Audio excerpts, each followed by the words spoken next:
Hello guys, അപ്പോൾ ഇന്ന് നമുക്ക് നമ്മുടെ മിനി പോക്കറ്റ് ടൈം ടേബിൾ, അതായത് പോക്കറ്റിൽ വെക്കുകയും ചെയ്യാം, നമുക്ക് ഫോൾഡും ചെയ്യാം, അങ്ങനത്തെ ടൈം ടേബിൾ ഉണ്ടാക്കാം. അപ്പോൾ അതിന് വേണ്ടിയിട്ട് രണ്ട് പേപ്പർ എടുക്കണം. അപ്പോൾ ഇത് നമുക്ക് ഒരു പേപ്പർ വെക്കണം. ഇനി ഒരു സാധാ അളവൊന്നും വേണ്ട അതിന്. അപ്പം അങ്ങനത്തെ ഒരു പേപ്പർ എടുക്കുക. ശേഷം കുറച്ച് പശ അപ്ലൈ ചെയ്യണം. ആ പശ അപ്ലൈ ചെയ്താൽ മാത്രമേ നമുക്ക് അത് ഫോൾഡ് ചെയ്യാൻ പറ്റുള്ളൂ. അപ്പോൾ ഞാൻ പശ അപ്ലൈ ചെയ്യാണ്.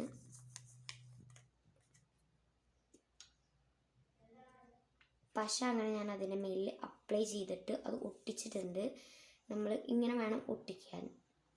അത് ഒട്ടിച്ച ശേഷം നമ്മൾ ഒരു പേപ്പർ എടുത്തിട്ട് അതിനെ കവർ ചെയ്യണം. ആ ഒരു സംഭവത്തിനെ കവർ ചെയ്യണമല്ലോ, എന്നാലേ നമുക്കതൊരു ക്യൂട്ടൊക്കെ ആയിട്ട് കിട്ടൂ. അപ്പോൾ അത് നമ്മൾ കവർ ചെയ്ത് കൊടുക്കണം.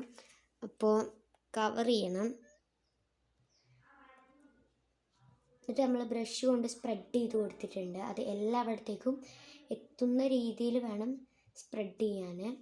ഇതാ, അപ്പോൾ ഞാൻ സ്പ്രെഡ് ചെയ്ത് കഴിഞ്ഞ് ഇനിയിപ്പോൾ നമുക്ക് ആ ഒരു പേപ്പർ അതിന്മേ ഒട്ടിച്ച് കൊടുക്കണം. അതിൻ്റെ ബാക്കി സൈഡിലും കൂടെ ആ ഒരു പശ തേച്ച് കൊടുക്കണം, അതായത് റിമൈനിങ് ആയിട്ട് വരുന്ന പീസിൽ. എന്നിട്ട് നമ്മൾ അത് വൃത്തിക്ക് തന്നെ ഒട്ടിച്ചു കൊടുക്കണം.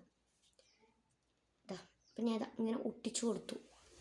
ഇനിയിപ്പോൾ നമുക്ക് ചെയ്യേണ്ടത് ഒരു ഔട്ട്ലൈനായിട്ട് വരച്ചു കൊടുക്കണം. എങ്ങനെയാണ് വേണ്ടത്, ആ ഒരു സൈഡ് പോലെ വരച്ചു കൊടുക്കണം. അപ്പോൾ ഇങ്ങനെ ഒരു തരത്തിൽ ഔട്ട്ലൈൻ വരച്ചു കൊടുക്കുക. ദെൻ നമുക്ക് എത്ര എണ്ണം വേണ്ടത്, 5 ഇതല്ലേ ഉള്ളത്, 5 ഡേയ്സ്. അപ്പോൾ 5 ഡേയ്സ് വരച്ചു കൊടുക്കുക. 5. അപ്പോൾ ഞാൻ 5 എണ്ണമാക്കി വരച്ചിട്ടുണ്ട്. ഇനി നമുക്ക് സൺഡേ മൺഡേ എന്നൊക്കെ എഴുതാൻ വേണ്ടിയിട്ടുള്ള ഫസ്റ്റ് ലൈനും പിന്നെ ബാക്കിയുള്ള ലൈൻസും കൂടെ വരച്ചു കൊടുക്കുക.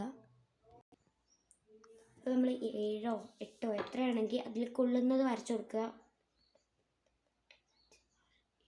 8 9 വരി വരച്ചിട്ടുണ്ട്. ആ ഒരു 9 നമുക്ക് ഹോൾഡ് അങ്ങനെ എന്തെങ്കിലുമൊക്കെ എഴുതി വെക്കാൻ പറ്റും. അപ്പോൾ ഇത് ഇങ്ങനെ ആക്കിയിട്ടുണ്ട് നമ്മൾ. ഇനി നമുക്ക് പെയിൻ്റ് അടിക്കണം. അപ്പോൾ ഞാൻ സെയിം കളർ പെയിൻറ്റ് തന്നെയാണ് അടിച്ചു കൊടുക്കുന്നത്. ഞാൻ ഇങ്ങനെ കുറച്ച് തോനെ പെയിൻ്റൊക്കെ എടുത്ത് നമുക്ക് അടിച്ചു കൊടുക്കാം. അപ്പോൾ നമ്മളിങ്ങനെ പെയിൻ്റൊക്കെ അടിച്ചു കൊടുത്തിട്ടുണ്ട്. ഇനിയിപ്പോൾ ഇതിൻ്റെ ഉള്ളിൽ ഞാൻ കൊടുക്കുന്നത് സിൽവറാണ് കേട്ടോ. നേരത്തേൽ ഞാൻ ഗോൾഡാണ് കൊടുത്തത്. അപ്പോൾ ഞാൻ ഒരു സിൽവർ കൊടുക്കാൻ വിചാരിച്ചു. അപ്പോൾ ഞാൻ എൻ്റെ ബ്രഷ് കഴുകിയിട്ടുണ്ടായിരുന്നില്ല, അപ്പോൾ ആ ഒരു കളറും കൂടെ പിടിച്ചു.